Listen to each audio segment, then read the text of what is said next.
Well, what would you do with a brain if you had one? Do? Why, if I had a brain, I could while away the hours, conferring with the flowers, consulting with the rain.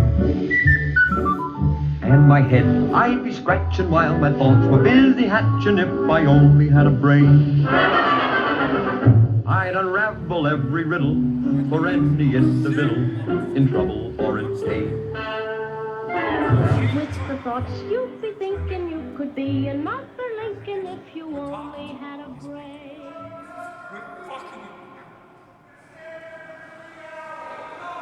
Here's the easiest and surest prediction you will ever hear.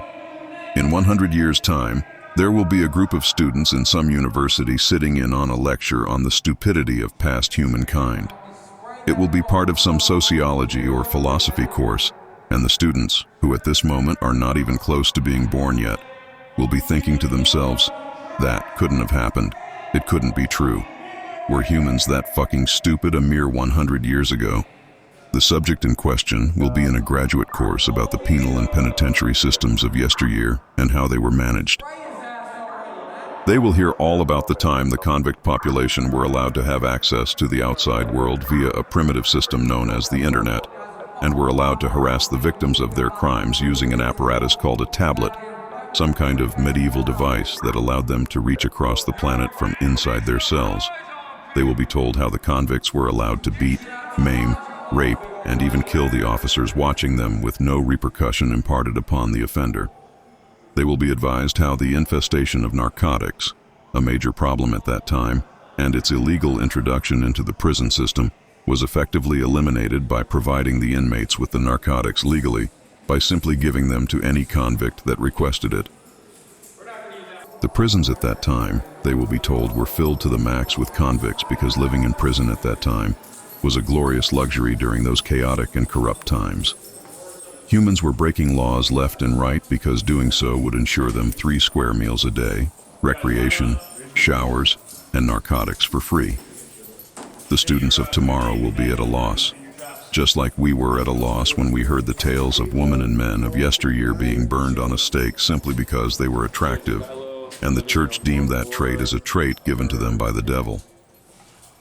Those students from 100 years from now will simply dismiss that tales as an over-exaggeration or perhaps as fairy tales. I mean, really, who would be that fucking stupid to provide the convicts with narcotics and a means to reach across the world from inside the prison cells with a better calling plan than most civilians? About 90% of convicts that were incarcerated at that time had some narcotic addiction and conviction on their criminal records. So how could anyone sitting in a university classroom listening to this lecture even begin to fathom that their forefathers were that fucking stupid? If a time machine could be invented 100 years from now, allowing these university students to witness firsthand the lecture in question, they would find one of the leaders of that time, Ryan Thornell, as one of the main advocates of this lunacy. They would see him as Dorothy must have seen that wizard when Toto pulled back that curtain and exposed the liar hiding therein. They'll see that he wasn't a wizard after all, and will wonder what took humanity so long to pull back this curtain of idiocy that in the final days of prison institutions ended up costing human lives, both of inmates and officers alike. And there, they will come face to face with one of the most ludicrous, most heinous, and most idiotic of doctrines ever conceived by these archaic humans of yesteryear. Suboxone. What is it? Suboxone is a combination of 2 drugs, buprenorphine and naloxone, that work chemically to decrease the severity of withdrawal symptoms and reduce a patient's dependence on opioids in the long term. What the fuck does this mumbo-jumbo mean? It means that this Suboxone is an opioid and that the DEA considers opioids a narcotic.